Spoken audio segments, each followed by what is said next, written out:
Il avait quitté ce village pauvre en jurant de ne jamais revenir. Mais quand sa voiture de luxe s'est arrêtée, il a vu la femme qu'il avait abandonnée et deux petites filles qui portèrent exactement ses yeux. Avant de commencer, dis-nous en commentaire d'où tu nous regardes et quelle heure il est chez toi. Et si tu crois que les histoires peuvent réveiller les consciences, abonne-toi maintenant. La route de la Terride vibrait sous la chaleur écrasante de l'après-midi. Le soleil, un disque d'or en fusion, pesait sur le paysage, sur les toits de chaume et sur les murs en banco des maisons. Même le silence semblait fatigué, épais, comme s'il portait lui aussi un fardeau. C'est dans ce silence assourdissant qu'Awa marchait, lentement, le dos courbé sous un fagot de bois lourd, si lourd qu'on aurait dit qu'il contenait toutes les peines du monde.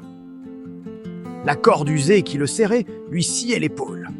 La poussière ocre de la piste collait à sa peau sombre, se mêlant à la sueur qui perlait sur son front.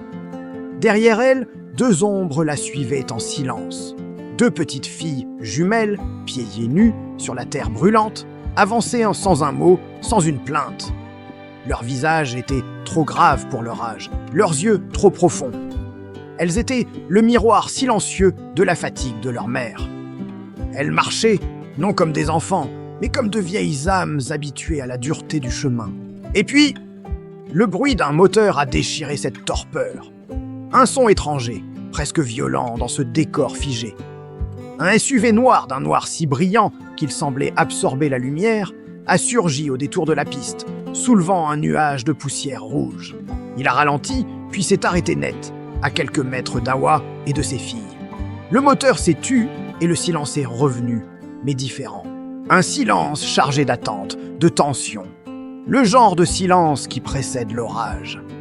À l'intérieur du véhicule, dans le cocon climatisé qui le coupait de la chaleur et de la poussière, Malik Koné sentit son cœur s'arrêter. Ses mains, posées sur le volant en cuir, se mirent à trembler légèrement. 12 ans! 12 ans qu'il n'avait pas respiré cet air, pas vu cette terre rouge qu'il avait vue naître et qu'il avait fui. Malik n'était plus le garçon pauvre que ce village avait connu. Le jeune homme aux pieds nus et aux rêves trop grands. À 42 ans, il était devenu Monsieur Koné. Un nom qui pesait lourd dans le monde des affaires en Afrique de l'Ouest. Port, transport, énergie. Son empire s'étendait et son nom ouvrait toutes les portes, ou presque toutes. Il portait un costume sur mesure qui valait plus que tout ce que possédait un homme, importe quel habitant de ce village. Il était l'incarnation même de la réussite, la revanche éclatante sur un passé de misère. À côté de lui, Soraya Diallo, sa fiancée, belle, élégante, sortie d'une page de magazine, observait le paysage par la vitre teintée. Un sourire distant, presque condescendant, flottait sur ses lèvres parfaitement dessinées. « C'est donc ici que tu as grandi ?» Sa voix était douce, mais chaque mot résonnait comme un jugement. Elle parlait de ce lieu comme d'un décor de film, une curiosité exotique, un vieux souvenir abandonné qu'on visite par politesse. Elle ne voyait pas la vie qui palpitait sous la chaleur, seulement la pauvreté qui sautait aux yeux. Malik répondit à peine, un grognement sourd coincé dans sa gorge. Ses yeux étaient dorés, rivés sur la scène qui se jouait dehors. Il avait voulu ce retour. Il se l'était imposé. C'était une étape nécessaire, pensait-il. Revenir en vainqueur, montrer à tous, et surtout à lui-même, la distance qu'il avait parcourue. Montrer qu'il avait gagné. Il voulait fermer définitivement une porte de son passé, la verrouiller à double tour et jeter la clé. Mais le passé ne se laisse pas enfermer si facilement. Parfois, il vous attend au détour d'un chemin.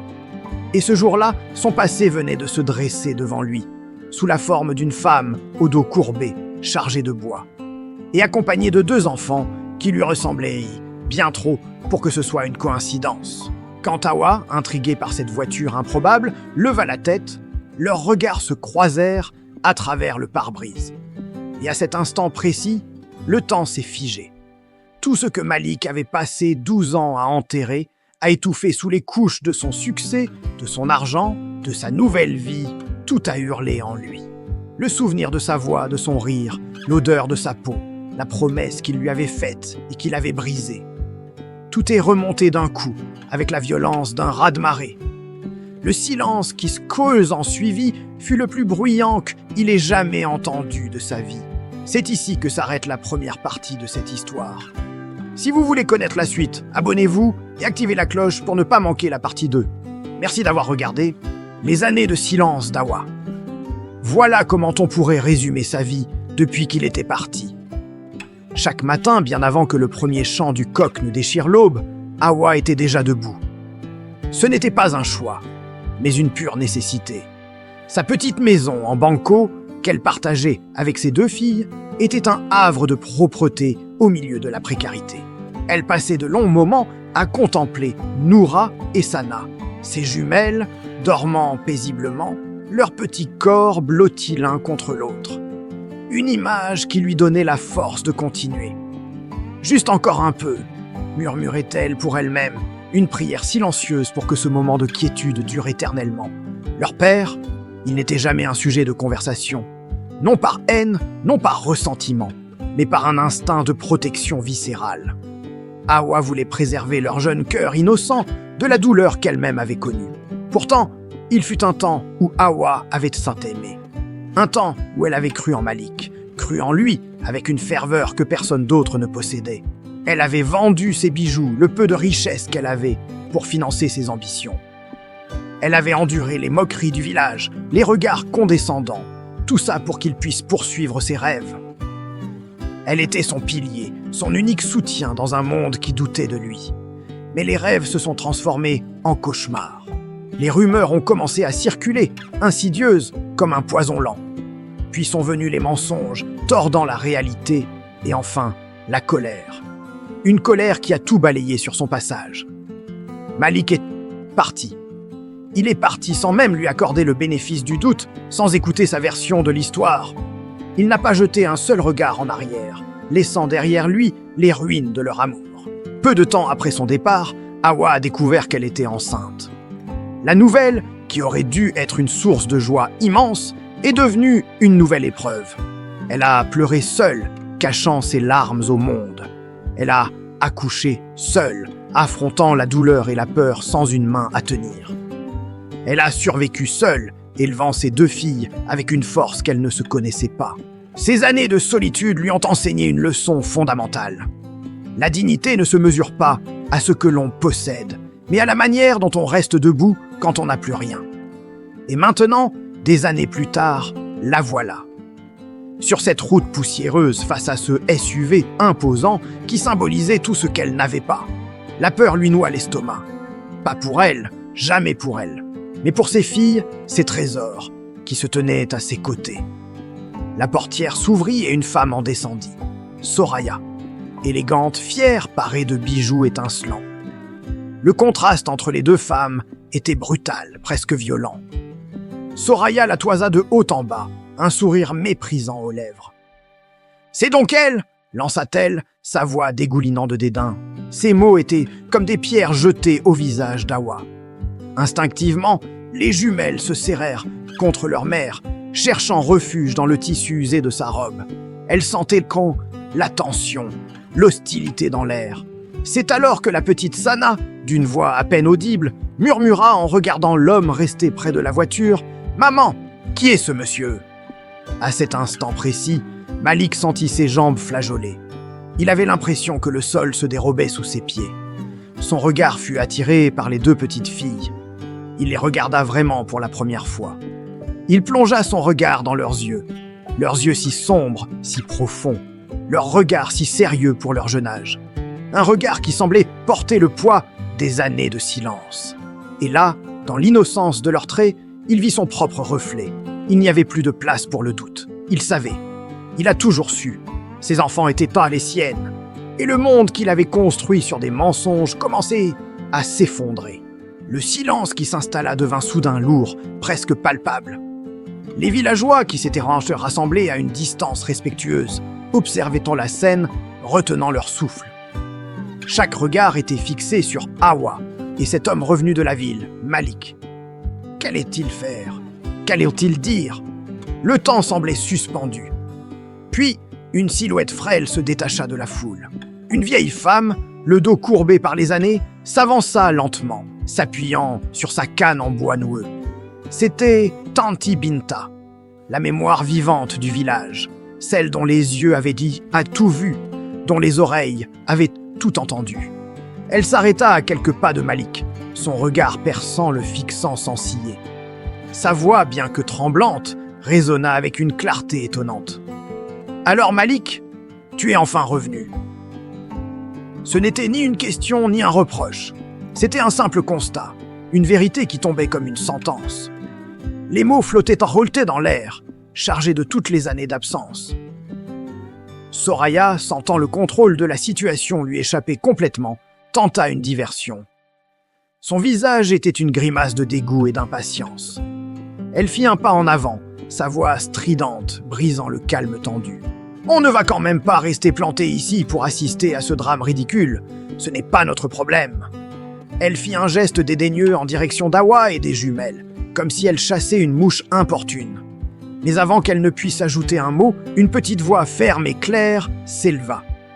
C'était Noura, l'une des jumelles, la plus courageuse des deux. Elle s'avança, son petit corps frêle se postant devant sa mère comme un bouclier. Elle leva son menton et lança à Soraya, avec une maturité qui détonnait avec son jeune âge. « Ne parle pas mal à notre maman. » Un murmure parcourut la foule, un son approbateur qui semblait enfler. La fierté dans les yeux d'Awa se mêla à la surprise. Pour la première fois, quelqu'un prenait sa défense publiquement, et c'était sa propre fille. Malik, lui, sentit son cœur se briser en 1000 morceaux. Le courage de cet enfant, la dignité de sa mère, tout cela le frappait de plein fouet. Le mur d'arrogance qu'il avait bâti autour de lui pendant des années se fissurait. Il regarda ses filles, vraiment, pour la première fois. Il vit la maigreur de leurs bras, la fatigue dans leurs jeunes yeux, mais aussi une lueur de défi qui lui rappelait Awa. La honte l'envahit, une vague brûlante qui menaçait de le submerger. Il était revenu en conquérant, mais il se sentait comme le dernier des hommes. Cette nuit-là, le sommeil ne vint pas pour Malik. Allongé sur une natte dans la case qu'un cousin lui avait prêtée, il fixait le plafond de chaume dans l'obscurité. Les images de la journée tournaient en boucle dans son esprit, impitoyables.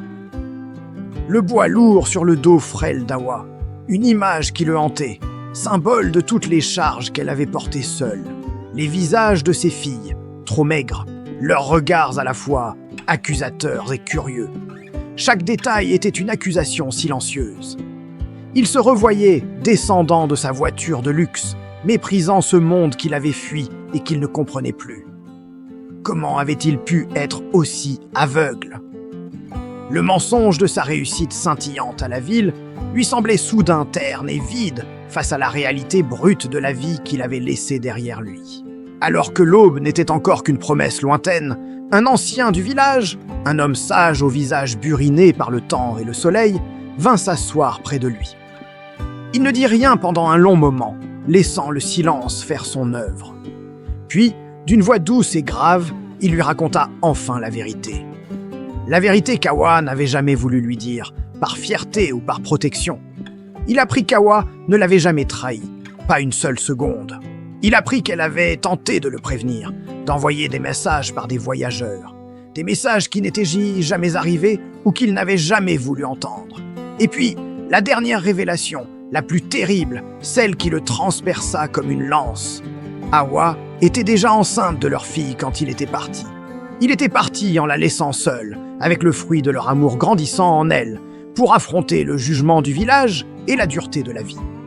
À l'aube, quand les premiers rayons du soleil colorèrent le ciel, Malik sortit de la case. Il n'était plus le même homme. Il avait laissé derrière lui le costume coûteux et l'arrogance qui l'accompagnait. Vêtu d'un simple boubou prêté, il marcha pieds nus dans la poussière du chemin, le même chemin qu'Awa parcourait chaque jour. Il la trouva près du puits, le regard perdu vers l'horizon. Il s'approcha doucement, le cœur battant à tout rompre. Il n'y avait plus de place pour les excuses faciles ou les promesses en l'air. Sa voix était rauque quand il parla. « Je ne te demande pas de me pardonner, Awa. C'est trop tard pour ça. Je te demande juste de me laisser assumer, de me laisser être un père. » Awa le regarda longtemps, un regard profond où se mêlaient des années de douleur, de solitude, mais aussi une force inébranlable. Ses yeux sont des grands, les siens, cherchant la moindre trace de mensonge. Finalement, elle hocha lentement la tête, sa voix posée, sans colère ni joie excessive, juste la voix d'une mère protégeant ses petits. « Ah, ce sont mes filles, avant tout, répondit-elle. Ne leur fais pas de mal. » C'était à la fois une acceptation et un avertissement. Elle lui ouvrait une porte, mais elle en gardait fermement la clé. Soraya, elle, ne supporta pas ce revirement. Elle ne comprenait pas ce combat qui n'était pas le sien. Ce monde de poussière et de dignité qui lui était totalement étranger. Pour elle, Malik était devenu fou, choisissant la misère plutôt que la richesse. Elle partit ce jour-là, sa voiture de luxe, soulevant un nuage de poussière sur la route, emportant avec elle le monde superficiel auquel Malik avait cru appartenir. Personne ne la regarda partir. Malik, lui, resta. Il resta au village, non pas en visiteur, mais comme quelqu'un qui réapprend à vivre. Il apprit à porter l'eau, à travailler la terre, à écouter le silence. Il apprit à connaître ses filles, leurs rires, leurs peurs, leurs rêves. Chaque jour était une épreuve et une bénédiction. Et pour la toute première fois de sa vie, il comprit une vérité essentielle. La vraie richesse, la vraie réussite, ce n'était pas l'argent qu'il avait accumulé, ni les immeubles qu'il avait bâtis.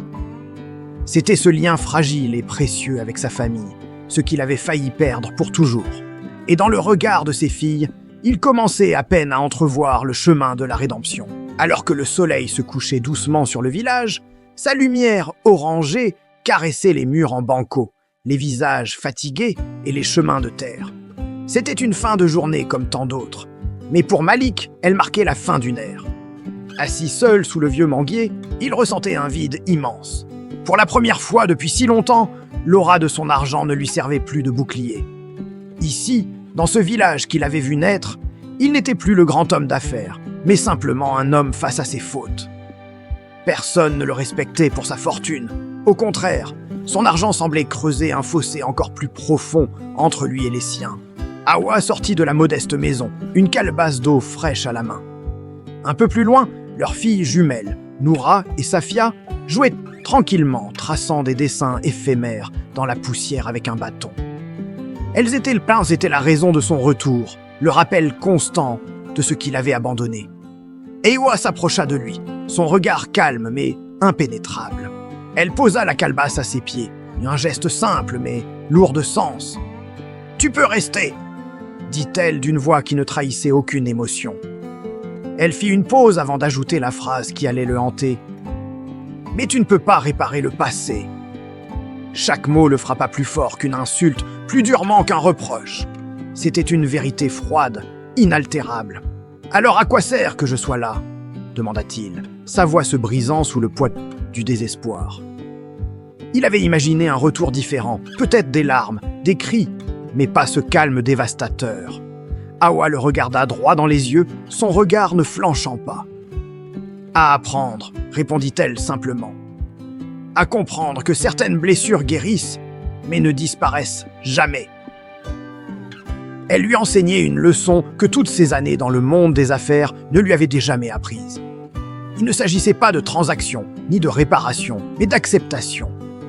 Le silence qui suivit fut rempli de toutes les années perdues, de tous les mots non dits. Le lendemain matin, une nouvelle détermination animait Malik. Il convoqua les anciens du village, les sages qui représentaient ici la mémoire et la conscience de la communauté. Devant eux, il ne chercha ni à se justifier, ni à accuser qui que ce soit pour son départ. Ses mots furent, brefs, mesurés. Il annonça simplement qu'il allait financer la construction d'une nouvelle école pour les enfants du village. Puis, il ajouta qu'il prendrait en charge la modernisation de la clinique et enfin la réfection des routes qui menaient à la ville. C'était une annonce spectaculaire, une promesse de transformer la vie de tous. Les gens, d'abord surpris, éclatèrent en applaudissements. Des cris de joie fusèrent. Malik avait ramené l'espoir. Pourtant, au milieu de cette euphorie collective, le visage d'Hawa restait impassible. Elle n'applaudit pas, elle ne sourit pas. Son silence était plus assourdissant que les acclamations. Plus tard, alors qu'ils se retrouvèrent tous seuls, loin du bruit et de la foule, elle lui parla d'une voix douce, presque un murmure. « Ne confonds pas réparation et rédemption. Malik sentit son cœur se serrer. Elle poursuivit, ses mots pesant une tonne. Tu aides le village aujourd'hui parce que tu as de l'argent, mais moi, j'ai élevé tes filles sans rien.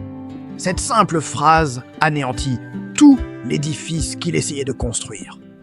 Il pouvait bâtir des écoles, mais il ne pouvait pas effacer les nuits où ses filles avaient eu faim, ni les jours où elles avaient demandé où était leur père.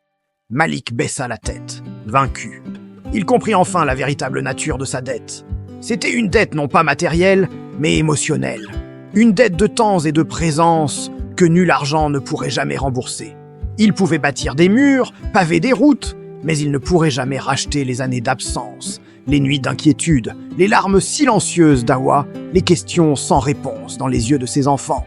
Sa richesse était puissante, mais face à la douleur du passé, elle était dérisoire. L'argent pouvait acheter des briques, mais pas des souvenirs heureux. Il pouvait financer un avenir, mais pas effacer un passé de souffrance.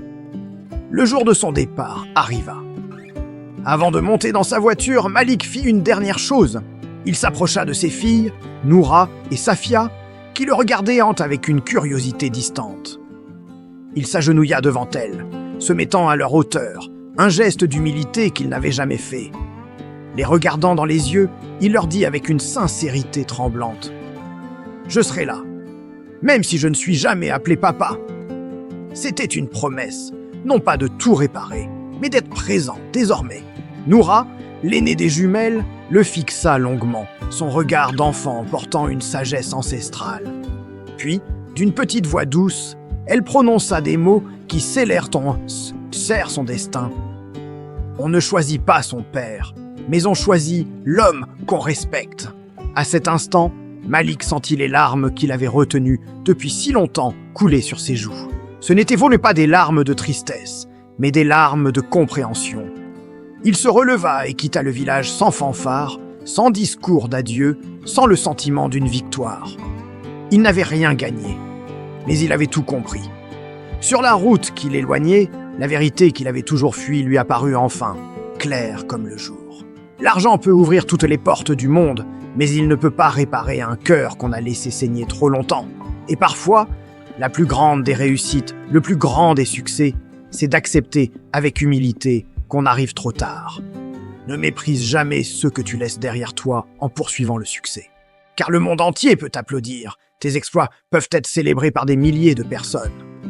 Mais ton passé, lui, t'attendra toujours, silencieux et patient, au détour du chemin.